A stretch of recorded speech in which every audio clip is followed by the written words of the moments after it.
Hey, SVC volleyball fans, this is Shane Combs, SVC Sports Talk Plus, coming at you one last time here for a little volleyball coverage.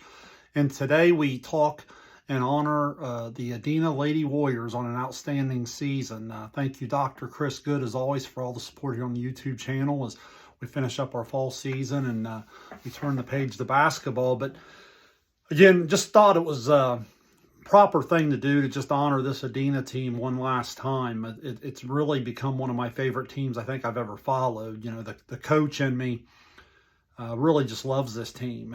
In a modern day of NIL and transfer portal and a me instead of we culture and some of the different things we fight all the time, the chemistry and the faith of this team and the way they believed in one another and played together, in the true, genuine like for one another that you could just see on the court. It was really a cool thing to follow, and it really allowed them to play at a high level, far beyond maybe what their potential on paper said they should have. And you know, I want to talk about that a little bit, because if you remember at the beginning of the year, I'm not saying this team was the team that jumped out at you as the favorite over the summer into the preseason. Remember, even on SVC Sports Talk Plus here, I talked to how many kids Uniota had back, had a player of the year returning at Southeastern, had a POY candidate at Huntington, obviously Westfall, Zane Trace, scary teams as well.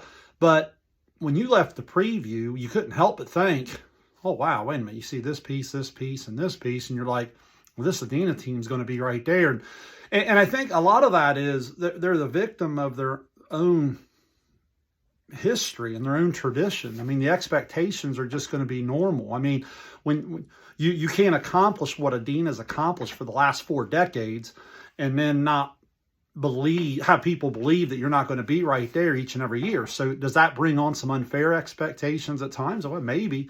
But, you know, when you have the level of volleyball skill and you have the greatest coach in our conference's history in any sport, you add all that together, and year in, year out, you're obviously gonna be expected to be right there at the top. And you know, by the time you got into the season and they survived the 5-set thriller at Uniota, you start to think, wait a minute, this team's going to be pretty good, and they're on to something here. And it was really cool the way it all comes together when you think of a team that actually was more balanced than you thought. You know, obviously with Katie Burns and Cornday in the middle, you know, being their 2 hitters that basically exclusively got all the swings, you'd think, well, that's not balanced at all.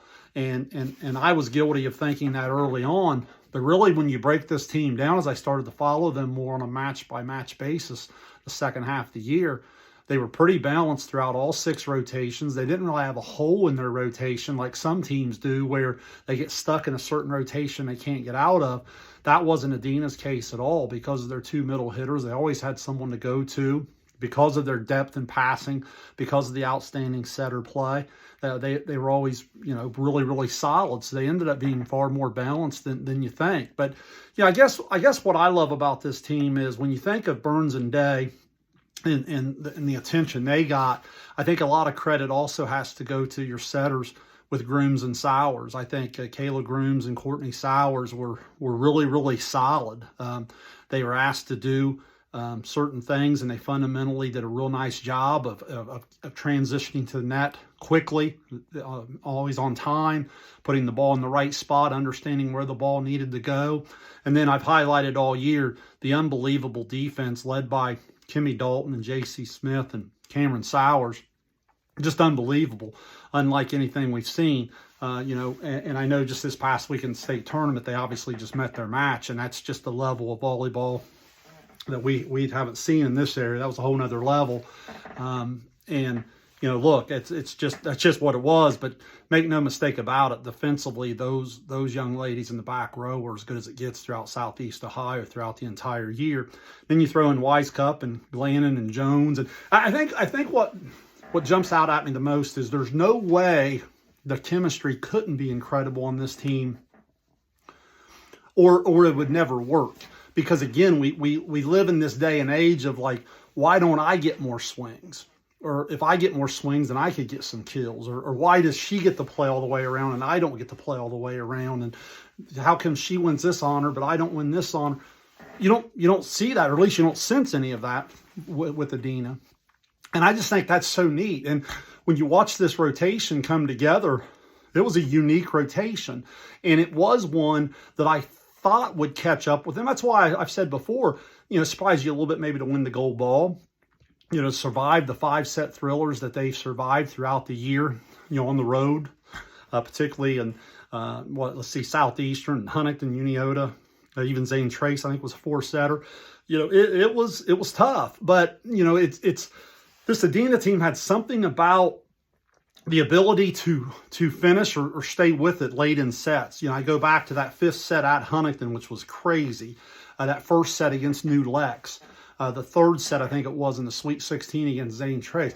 They just had the ability to stay with it and apply pressure at all spots of the rotation and come at you at all times. And I was guilty of thinking there would be some matchups that would expose them. I knew when the brackets had come out, I was a little concerned about the New Lex situation. I thought Wheelersburg was a much more complete team than Adena, if I'm being honest. But when it came time to perform, New Lex couldn't finish in that first set. I think it could have been a different match if they did. But to, again, Adena's credit, and then once Adena, it was almost like they just took their heart in that first set, and it was over in straight sets. Same way with Wheelersburg. Wheelersburg's extremely talented, but Adena just so well schooled and executed the game plan so well. They served tough. They knew exactly where they wanted to go to attack them. They were able to take certain things away, really outside of Perkins. They were able to really neutralize some of the outside hitting, and just a lot of credit to Adena, the way they execute and go on the Final Four run. It was a lot of fun to follow. If we look ahead to next year, I'm sure the expectations will be right back on them. But that's for another day. For now, it's a congratulations to this particular Adena Warriors team. You're a lot of fun to follow.